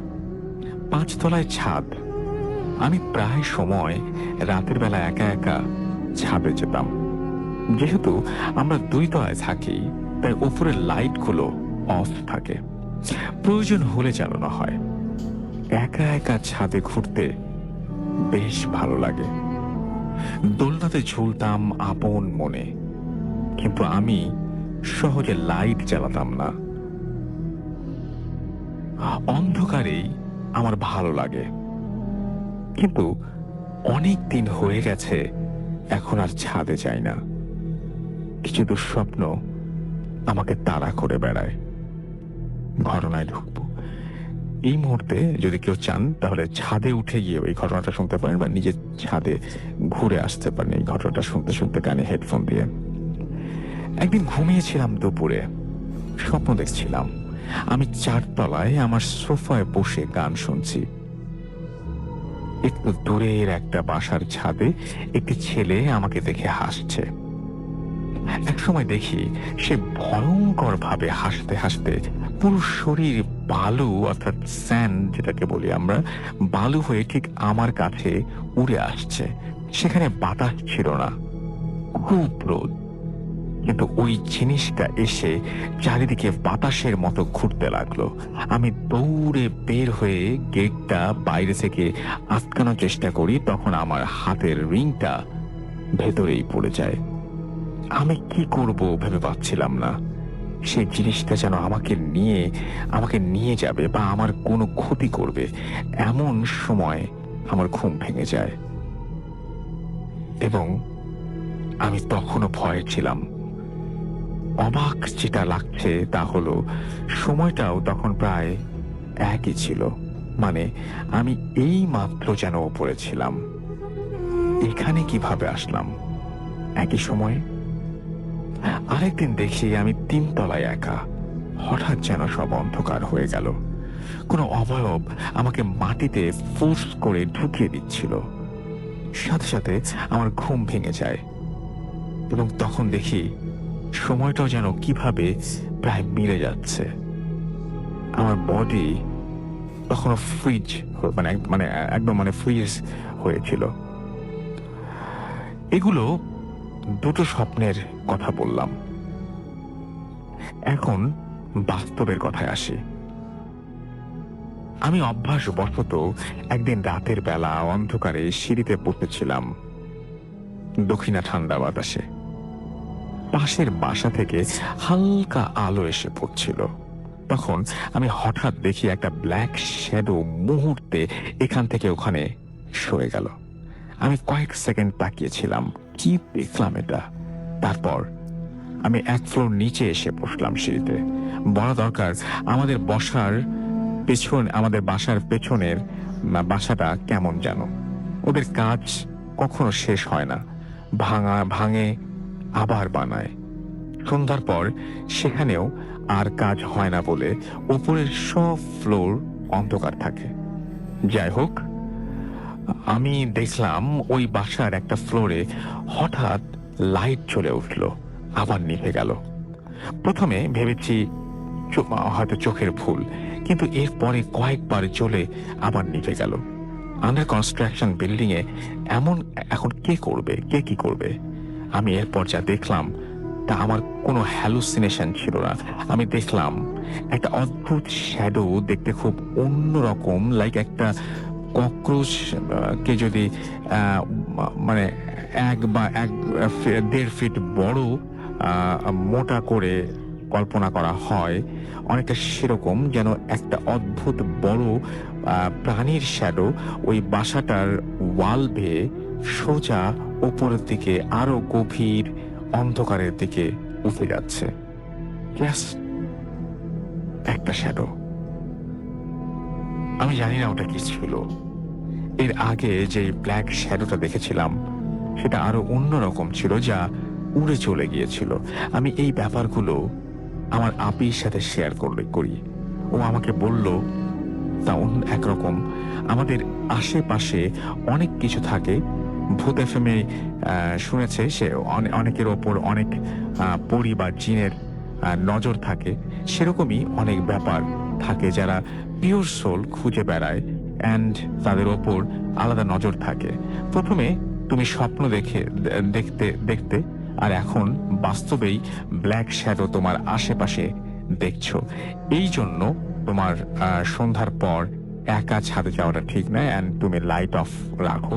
এগুলো তোমার জন্য ওয়ার্নিং ছিল, এটা ওয়ার্নিং হতে পারে। আমি জানি না আমার সাথে এগুলো কি সম্পর্ক, বাট এটুকু বলতে পারি যে এগুলো আমার হ্যালুসিনেশন ছিল না। এখন অনেক দিন হয়ে গেছে আমি ছাদে যাই না। আপির সেই কথাগুলো, আমার দেখা অবয়বগুলো আমার মনে ভয় তৈরি করে। জানি না আপনাদের কাছে কেমন লাগবে। যদি ভালো লাগে তাহলে আমার এটা পড়ে শোনাবেন, খুশি হব। অ্যান্ড তারপরে নাজিফা শেষ করেছেন তার ঘটনা। Thank you very much Nazifa, thank you very much আপনার ঘটনার জন্য। আপনাকে অনেক অনেক অনেক অনেক ধন্যবাদ। আশা করছি আপনাদেরও নাজিফার ঘটনা ভালো লেগেছে। আমরা চলে যাব একটা ছোট্ট বিরতিতে। বিরতির পরে আবারও ফিরে আসবো। সেই পর্যন্ত আমাদের সঙ্গেই থাকুন।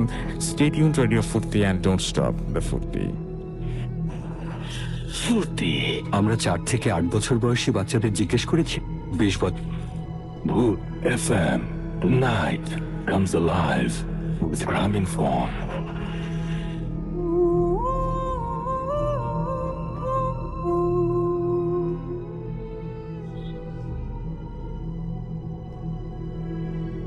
Yes, night comes alive with Zamin phone শুনছেন সবসময় রেডিও 48.2 FM। আমি রাফেল আছি সাথে এবং এখন চলে যাব হাফেজ মাইনুদ্দিন ভাইয়ের কাছে। তার রিসেন্ট একটা ঘটনা শুনবো আমরা, তারপরে আবারও ফিরে আসবো আপনাদের কাছে। তো মাইনুদ্দিন ভাই, আপনার সেকেন্ড স্টোরিটা আমরা শুনে ফেলি, না আপনার প্রথম স্টোরিটা আমরা শুনে ফেলি। জি, বেশ 2-4 দিন আগে ঘটনা এটা হয়েছে। সেটাতে রাত্রিবেলায় আমি ইসলামিক গান শুনতেছিলাম। যখন শুনতেছিলাম তো রাত্রি 2:30 তখন বাজে। আমি ঘরে চাবিটা নিই, বাতিটা জ্বালিয়ে সেই গানটা বন্ধ করে ওয়াশরুমের চাবিটা নিয়ে আমি ওয়াশরুমে যাই। আমি যাওয়ার সময় দরজাটা বন্ধ করে রাখি। ওয়াশরুম থেকে কাজ শেষ করে যখন আসি তখন আমি দেখতেছি আমার দরজাটা খোলা, ঘরের বাতি নিবানো, গান চলতেছে। তখন আমি তো অবাক হলাম যে আমি তো ঘরের বাতিও জ্বালাইছি, দরজাও বন্ধ ছিল, গান তো বাজতেছিল না। তখন আমি ভাবলাম যে হয়তো আমার নিজের কোনো ভুল হতে পারে, সেটা আমি খেয়াল করলাম না। এরপর আমি ঘরে যখন ঢুকলাম তখন দেখি যে না, ঘরে কোনো একটা মেহমান আছেন। তখন আমি সেখানে সালাম দিয়ে দিলাম। সালাম দিয়ে আমি আমার চুপচাপ বসে পড়লাম। বসে থাকার কিছুক্ষণ পরে উনি দাঁড়িয়ে গেছে। দাঁড়িয়ে কান্নার স্বরে সে আমাকে সেইটুকুই বলতেছে, আমি বাম হাতের মধ্যে যে দোয়া লেখা একটা রিং পরেছিলাম সেটা কেন পরলাম। সে আমার কাছে এটা প্রশ্ন করলো যে আমি বাম হাতে সেই দোয়া লেখার রিংটা কেন পরলাম। সেই রিংটাকে আঘাত করলো, যেটা আমাকে পড়তে নিষেধ করে দিল এবং সেটার উপরে খুব আঘাত করে করে সেটাকে একটু বাঁকা করে দিল এবং সেটা বললো যে এটাকে আমাকে পড়ার জন্য না। তখন আমি বলছি না, আমি এটা পড়বো, কেননা সেটা আমার খুব প্রয়োজন আছে। তখন উনি কান্না সরিয়ে আমাকে বললেন যে না, তুমি এটা পড়বে না, এটা খুলে রাখতে হবে। তারপর আমি আমার বসে চুপচাপ রয়েছি। উনি যখন চলে গেলেন তখন কিছুক্ষণের মধ্যে সেই ঘরের বাতিটা নিজেই জ্বলে গেল এবং গান বন্ধই হয়ে গেল। গান চলছিল না, ঘরের বাতিটা জ্বালানো ছিল, দরজাও বন্ধ হয়ে গেল এবং গানটা নিজেই বন্ধ হয়ে গেল। আমি পরবর্তীতে সেটা করলাম যে এই যে আমাকে আংটি দেওয়া সে আসছেন আমার এই বাম হাতের রিংটা পরার জন্য। উনি এটা পছন্দ করেননি যে আমি বাম হাতের রিংটা কেন পরলাম। ওকে, থ্যাংক ইউ ভেরি মাচ আপনার ঘটনার জন্য। আপনাকে অনেক অনেক ধন্যবাদ। আমরা একটা কিছু SMS নিব এখন। FM নূর জাহান আমাদের SMS করেছেন এবং তিনি বলছেন যে মিরপুর থেকে তিনি SMS করেছেন এবং তিনি আমাদেরকে তার প্রবলেমের কথা লিখেছেন। খালিশপুর খুলনা থেকে মিস্টার পলাশ মাহমুদ আমাদের SMS করেছেন এবং তিনি বলেন যে আমি জানতে চাই যে স্বপ্ন দেখি সে ঘটনা আমাকে কেন জানি স্বপ্নে দেখি, আর সেই স্বপ্ন বুঝতে পারিনি। আপনারা ইমেইল করে আরো বেশি ভালো হয়, আর নাহলে এখানে লিখে খুব ছোট করে লিখতে হবে। আমরা দেখতে পাচ্ছি আমাদেরকে দেব SMS করেছেন বরিশাল থেকে এবং তিনি শুনছেন আমাদের সাথে। বাপ্পি আমাদের সাথে আছেন এবং হাজারীবাগ থেকে তিনি আমাদের সঙ্গে আছেন। জুয়েল আমাদের সঙ্গে আছেন, আমাদের সঙ্গে রয়েছেন দেখতে পাচ্ছি ইমু ফরিদপুর থেকে। এছাড়াও প্রেম আমাদের সঙ্গে আছেন, ঋতিক আমাদের সঙ্গে আছেন, রেজাউল ইসলাম আমাদের সঙ্গে আছেন, আমাদের সঙ্গে রয়েছেন সুমাইয়া। এছাড়াও সুমাইয়া জামান আমাদের সঙ্গে আছেন, আমাদের সঙ্গে রয়েছেন দেখতে পাচ্ছি আমাদের সঙ্গে আছেন দেখতে পাচ্ছি রাহুল সাতক্ষীরা থেকে এবং আমাদের সঙ্গে আছেন এখানে দেখতে পাচ্ছি তাসিন এবং আমাদের সঙ্গে আছেন MD বুলবুল।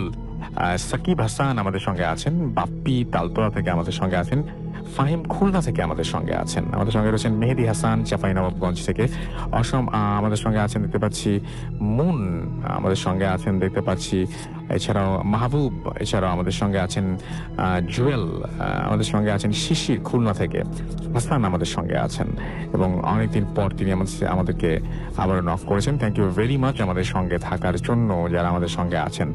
আর আমি দেখতে পাচ্ছি যে আমাদেরকে ফেসবুকেও অনেকে অনেক কিছু লিখছেন। অ্যান্ড যারা ফেসবুকে আসতে চান তাদেরকে আরো একবার বলি যে www.facebook.com/radio.furti অথবা www.facebook.com/bhutfm.russell এই দুটো জায়গায় এসে কিন্তু আপনি আপনার কথা আপনার যা যা বলার আপনি জানাতে পারেন। আমি দেখতে পাচ্ছি আমাদেরকে আরিফিন অভি আমাদের সঙ্গে আছেন এবং তিনি লিখেছেন একটা প্রবলেমের কথা। এমডি সাগর আহমেদ আমাদের সঙ্গে আছেন, অনেকদিন পরে তিনি শুনছেন আমাদেরকে। আশা করছি এখন থেকে রেগুলার আপনাকে পাবো ভাই।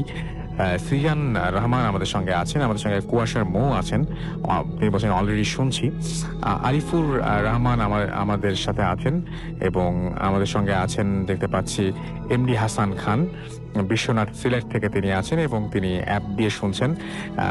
এবং এমডি নাদির উদ্দিন সামিদুল আমাদের সঙ্গে আছেন এবং আমাদের সঙ্গে তিনি শুনছেন এই মতো জানিয়েছেন। তানভীর আহমেদ আমাদের সঙ্গে আছেন এবং শাহাদাত হুসাইন আমাদের সঙ্গে আছেন নরসিংদী থেকে। এছাড়াও আমাদের সঙ্গে আছেন দেখতে পাচ্ছি রায়াত হাসান, লিটু আনাম আমাদের সঙ্গে আছেন এবং তিনি উত্তরা থেকে শুনছেন এবং লিখেছেন যে আই লাভ ভূত এফএম আমাদের সঙ্গে আছেন দেখতে পাচ্ছি। এছাড়াও রবিউল ইসলাম সজীব এবং তিনি ময়মনসিংহ থেকে আমাদের সঙ্গে শুনছেন। আরিফুর রহমান জিতু আমাদের সঙ্গে আছেন, আমাদের সঙ্গে রয়েছেন দেখতে পাচ্ছি রহিমা আখতার পপি, তিনি আমাদের সাথে শুনছেন। এমডি হাসান খান আমাদের সঙ্গে আছেন এবং তিনি অ্যাপ দিয়ে শুনছেন। সালমান আহমেদ তিনি আমাদের সঙ্গে আছেন, তিনি অ্যাপ দিয়ে শুনছেন সাতক্ষীরা থেকে। তো থ্যাংক ইউ ভেরি মাচ যারা অ্যাপ দিয়ে শুনছেন আমাদেরকে এই মুহূর্তে। এছাড়াও আমি দেখতে পাচ্ছি আমাদের সাথে আরো অনেকেই আমাদের যে ফেসবুকে যে ফুর্তি পেজটি রয়েছে, ফুর্তির যে পেজটি রয়েছে রেডিও ফুর্তি www.facebook.com/radio.furti, সেখানেও অনেকে শুনছেন এবং সেখানেও অনেকে আছেন আমাদের সঙ্গে। এবং তাদের মধ্যে আমি দেখতে পাচ্ছি এমডি আনামুল কবির ইমরান আছেন আমাদের সঙ্গে, আরিফুর রহমান আমাদের সঙ্গে আছেন, আমাদের সঙ্গে আছেন এস এম নাইম, এছাড়া আমাদের সঙ্গে আছেন দেখতে পাচ্ছি অ্যালন মিড ফরহাদ, এছাড়া আমাদের সঙ্গে রিদওয়ান রিফাত আমাদের সঙ্গে আছেন, আমাদের সঙ্গে রয়েছেন দেখতে পাচ্ছি জীবন রবিন, এছাড়াও আমাদের সঙ্গে আছেন এস এম নাইম, এছাড়াও আশরাফুল ভক্ত জয়, এমডি রিফাত আমাদের সঙ্গে আছেন, রাকিব আহমেদ আমাদের সঙ্গে আছেন, শিহাব আমাদের সঙ্গে রয়েছেন, আমাদের সঙ্গে রয়েছেন দেখতে পাচ্ছি আশিক মুন, রিদওয়ান, আচ্ছা আমাদের সঙ্গে ইমতেহান নাইম আমাদের সঙ্গে আছেন। আমরা ভূত এফএম এর জন্য কন্টেন্ট প্রোভাইডার খুঁজছি, অর্থাৎ আপনি চাইলে আপনি ভূত এফএম এর বিভিন্ন কন্টেন্ট প্রোভাইড করতে পারেন এবং সেই জন্য আপনাকে যেটা করতে হবে সেটা হচ্ছে আপনাকে আপনার একটা সিভি, এক কপি সিভি আমাদের ঠিকানায় পাঠিয়ে দিতে হবে। আর সেটা হচ্ছে আমাদের ভূত এফএম @radiofurti.fm, এখানে আপনি পাঠাতে পারেন।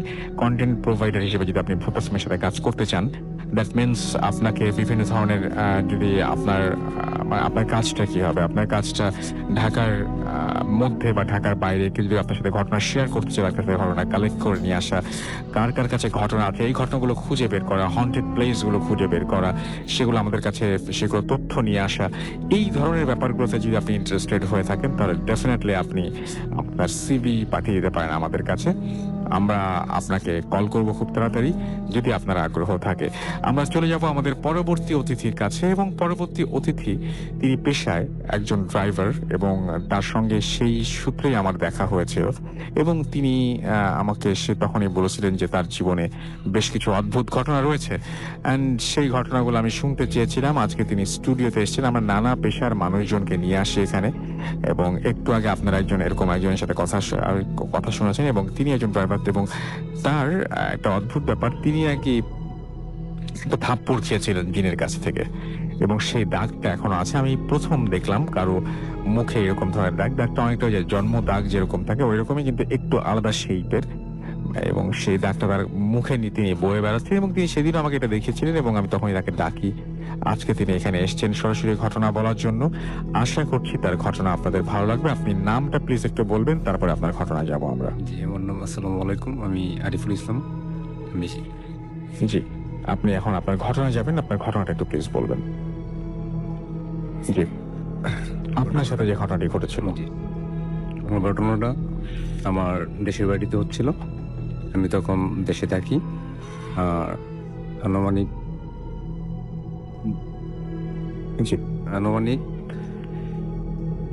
3-4 বছর হবে। আমি এক জায়গাতে চাকরিজীবীতে ছিলাম, যেটা আমার এলাকা থেকে একটু বেশি দূর না, প্রায় 15 কিলোমিটার এরকম। তো আমি ওই জায়গায় থাকতাম। আচ্ছা, রাত্রিবেলা তো থাকার সময় একদিন সবাই বরাতে আমি নামাজে যাই। তো নামাজ থেকে রাত্রে আড়াইটার দিকে আমি আসি। আসার পর শুয়েছিলাম। তো শুয়ে থাকার পরে কিছুক্ষণ পরে আমার টয়লেটে যাব এরকম আমার বাসা থেকে রুম থেকে বের হই। তো বের হয়ে যাওয়ার পর আমি কতটুক যেতে ভীষণ অন্ধকারে কিছুই দেখতে পাচ্ছি না। তারপরও আমি হাঁটতেছি, হেঁটে যাচ্ছি। তো যাওয়ার পর কত দূর যেতেই আমার চোখে পড়ে যে ওই জায়গায় একটা কবরস্থান আছে। আর ওই এলাকায় আপনার পারিবারিক কোনো কবরস্থান নেই। তো যার ফলে যাদের আত্মীয় স্বজন মারা যায় তাদের নিজের জমিতেই রাস্তার পাশে কবর দেয়। তো এরকম একটা কবর পুরাতন। তো সেটাতে আমি দূর থেকে দেখতে পাচ্ছি যে সাতজন লোক ছিল। ওনারা সবাই সাদা পোশাক পরানো, খুব দেখতে খুব সুন্দর, দাড়িগুলো ভালো, দেখতে অনেক সুন্দর। তো আমি ওনাদেরকে দেখতে পাই, দেখে হঠাৎ দাঁড়িয়ে যাই। দাঁড়ানোর পর আমি সেটা জানি না ওনারা কে, বা আমি হঠাৎ করে আমি মনে মনে ভাবতেছি যে ওনারা হয়তো নামাজ থেকে আসার পরে ওই জায়গায় দাঁড়িয়ে কোনো জামাতের বেশি আলোচনা করতেছে এরকম একটা। তারপর আমি না ভেবেই সরাসরি টয়লেটে যাচ্ছিলাম।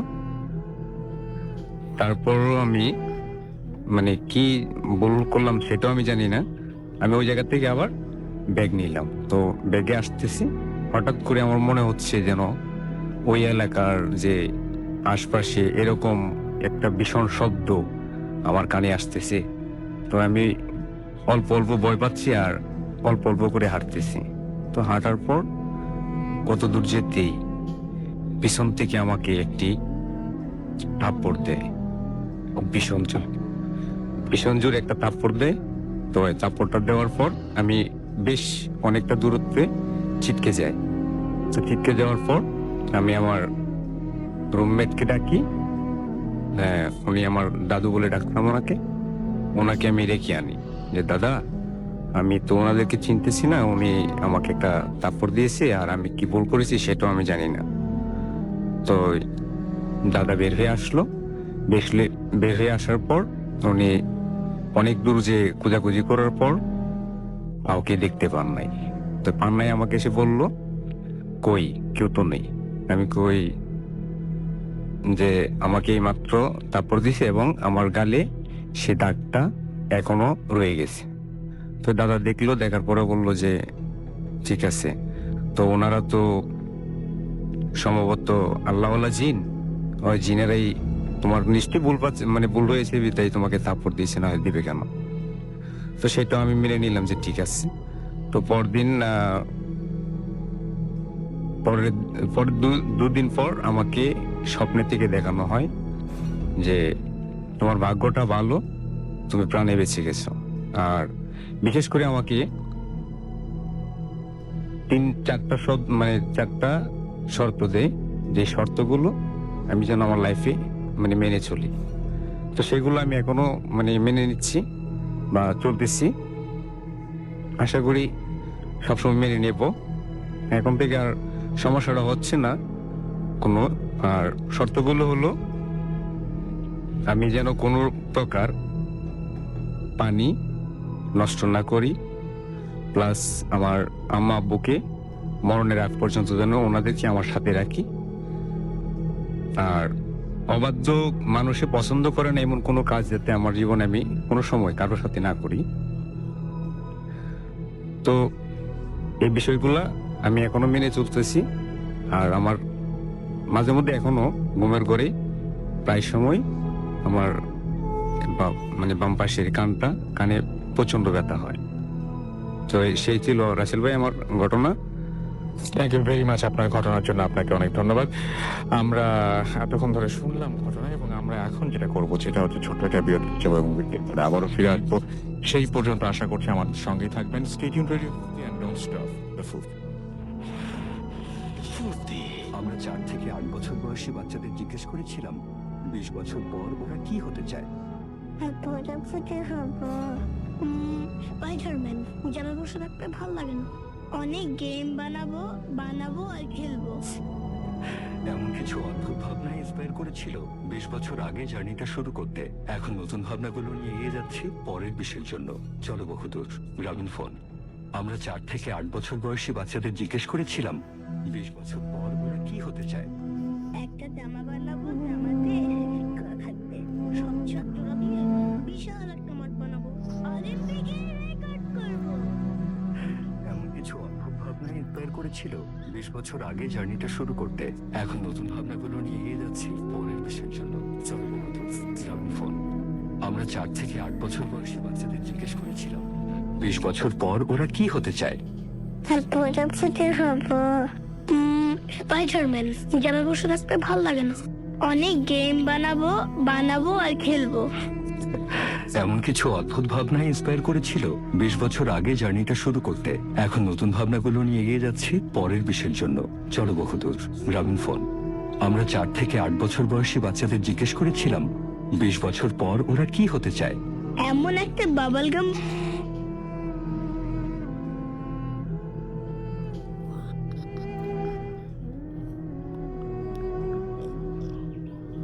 আসসালামু আলাইকুম রাসেল ভাই, আমি সারা ফ্রম বাংলাদেশ মেডিকেল কলেজ। তো স্টুডিওতে এসে ঘটনা শেয়ার করা পসিবল না, রেকর্ড করে পাঠালাম, ভালো লাগলে প্লে করবেন। ভাইয়া, ঘটনাটা আমার এক ফ্রেন্ডের কাছ থেকে শোনা, ওর নিজের লাইফে ঘটে যাওয়া ঘটনা এটা।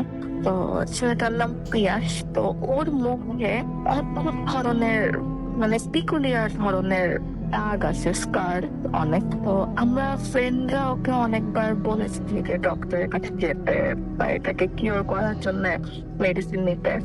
ও কখনোই ডক্টরের কাছে যায় না। ইভেন ওকে যদি বলা হয় এটার কথা অসম্ভব রেগে যায়।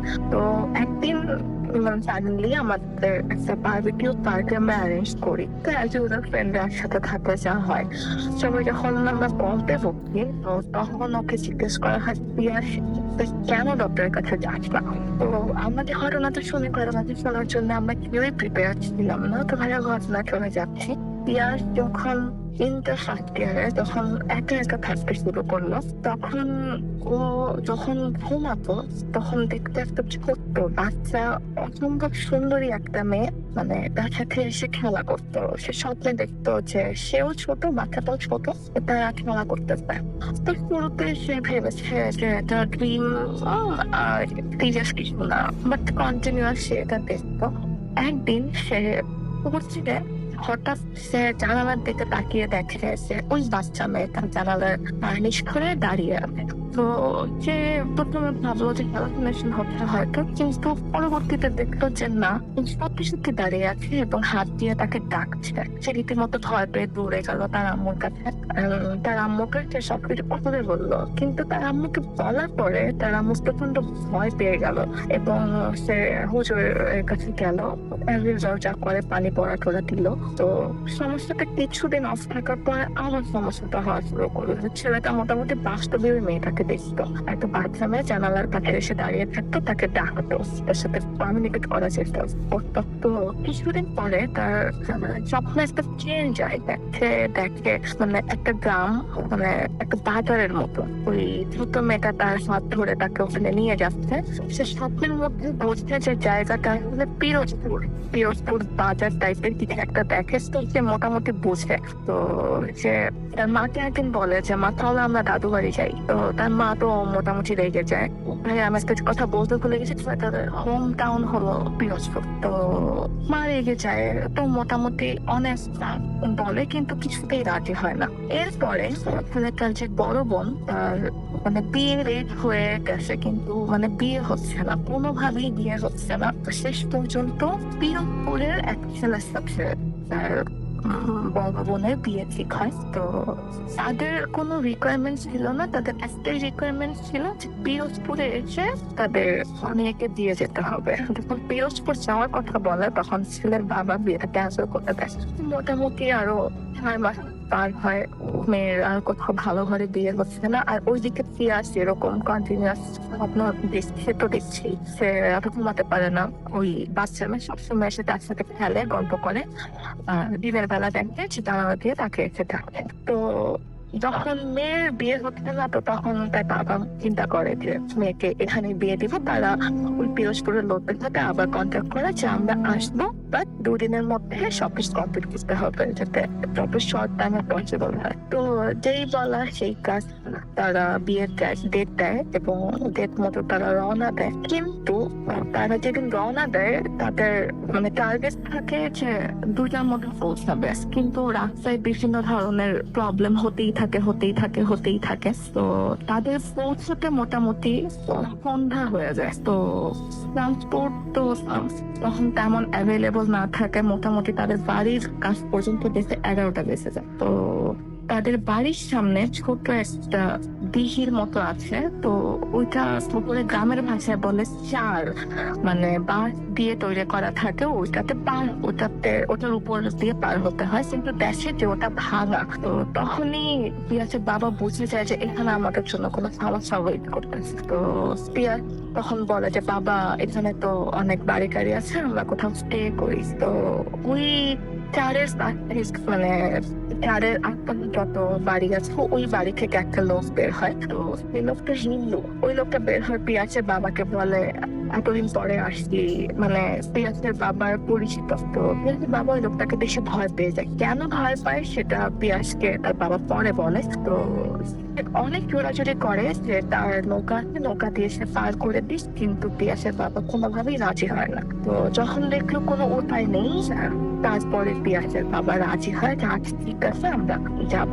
তারপরে তো মোটামুটি তাদের পৌঁছাতে রাত 12টা বেজে যায়। ওই রাতে পিয়াস আবার ওই মেয়েকে স্বপ্ন দেখে এবং দেখে যে ওই মেয়েটাকে বলছে তুমি এসেছো, আমি অনেক খুশি হয়েছি। তো তারপরে বিয়ের অ্যারেঞ্জমেন্ট যখন শুরু হয়, তো ওই দিন পিয়াস বায়না ধরে যে তার ফ্রেন্ডের সাথে সে ঘুরতে যাবে। পিয়াসের মাসির সাথে রাজি হয় না। তো পিয়াস তার মাকে না বলে তার ফ্রেন্ডের সাথে, ফ্রেন্ড নাকি মানে গ্রামের ছোট বাচ্চা, ওদের সাথে বের হয়ে যায়। তো ঘুরতে ঘুরতে ও একটা জায়গায় একটা বাজারের মধ্যে চলে আসে, এসে সে ওই বাচ্চাগুলোকে হারিয়ে ফেলে। তো তখন সে উপরে লেখা দেখলো পিরোজপুর বাজার। তো ওখানে পিয়াসের বাবার বন্ধু যে পিয়াসকে চেনে, ওরকম একজনের সাথে তার দেখা হয়। তো পিয়াসের বাবা পিয়াসকে বলে যে বাবা তুমি তো রাস্তাঘাট কিছু চিনে না, তুমি এখান থেকে চলে যাও। কিন্তু পিয়াস বলে যে আঙ্কেল আমি তো চিনি না,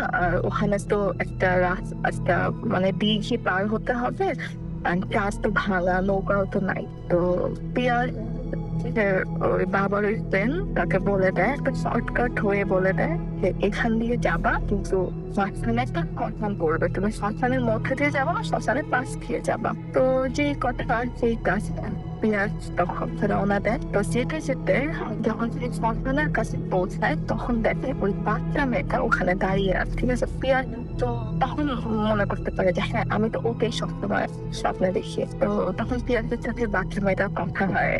পিয়াস বলে যে তোমাকে আমি এতদিন দেখেছি, তাহলে তুমি এখানেই ছিলা। তো মোটামুটি তাদের ভালোই কনভারসেশন হয়। তো পিয়াস একটা সময় মেয়েটা চলে যায়, কিন্তু পিয়াস হাঁটছে তার রাস্তা শেষ হচ্ছে না, কোনোভাবেই রাস্তা শেষ হচ্ছে না।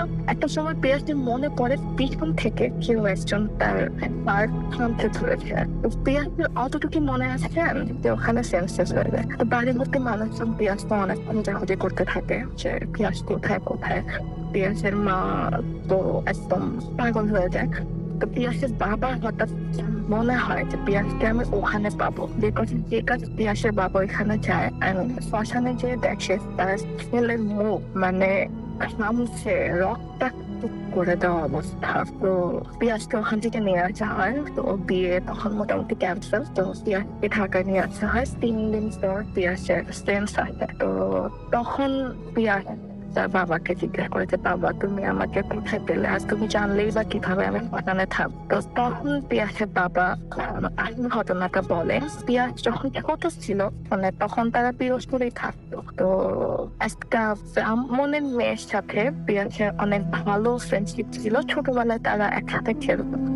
এই চারটা তারা মানে পার হওয়ার কথা ছিল, মানে যে চারটা ভাঙা ছিল ওই জায়গাতেই পিয়াস আর ওই হিন্দু ব্রাহ্মণের মেয়ে খেলতে খেলতে হিন্দু ব্রাহ্মণের মেয়ে চার থেকে পড়ে ওখানে মারা যায়। তো বাচ্চা তো ওরা দুজনেই ছোট ছিল, যে কেউ কাউকে ধাক্কা দিয়ে ফেলেছিল কিনা সেটা তো আর জানা যায়নি। বাট ওই ব্রাহ্মণ মেয়ের মৃত্যু ওই পিয়াসের হাত ধরেই হয়েছে। তো ওই মেয়ে মারা যাওয়ার পরে ওই পিয়াসের মা সবসময় ওই বাচ্চাটাকে স্বপ্ন দেখতো। তো ওর মা তখন বুঝতে পেরেছিল যে এই মেয়ে কখনোই তার ছেলের পিছু ছাড়বে না। তো এই জন্য তারা পিরোজপুর থেকে ঢাকায় শিফট হয়। তো যখন পিয়াস টিনেজে চলে আসে তখন পিয়াস ওই মেয়েটাকে বারবার স্বপ্ন দেখতো। এবং ওই চারের সামনে যে হিন্দু লোক পিয়াসের বাবাকে নৌকা দিয়ে পার করে দেওয়ার কথা বলেছিল সেই লোকটাই ছিল সেই হিন্দু ব্রাহ্মণ। তো ভাইয়া এই ছিল ঘটনা। Bhoot FM. The night comes alive with Crime Fawn.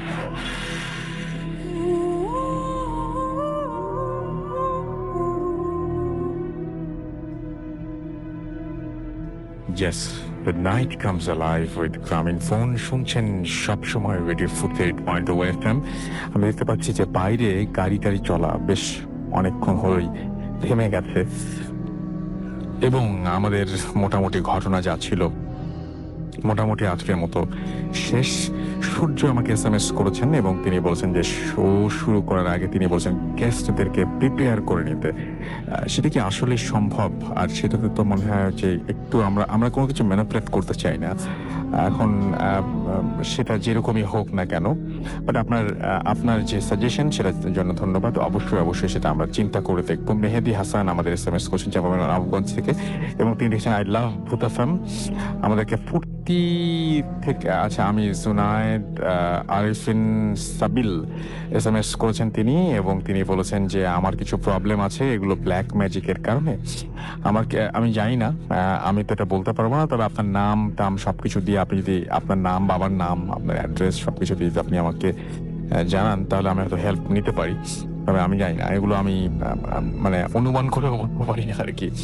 Ashiq আমাদের SMS করেছেন ফার্স্ট স্টোরিটা অসম ছিল। আজিম আমাদের লিখেছেন লাস্টে অডিওটাতে স্টোরিটা বলা হয়েছে সেটা ট্রু, আই নো দ্যাট। আচ্ছা, আমাদেরকে এছাড়াও দেখতে পাচ্ছি জিহাদ SMS করেছেন এবং আজকের এপিসোডে ভয় পেলাম না, কোরআন খিলগাঁও থেকে লিখেছেন।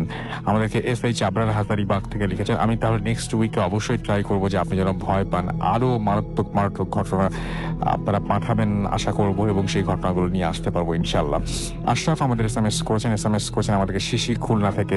এছাড়া আমাদেরকে তৌফিক SMS করেছেন আমাদেরকে দেখতে পাচ্ছি রাসান বরিশাল থেকে আমাদেরকে SMS করেছেন দেখতে পাচ্ছি আচ্ছা আমাদেরকে SMS করেছেন দেখতে পাচ্ছি অপূর্ব।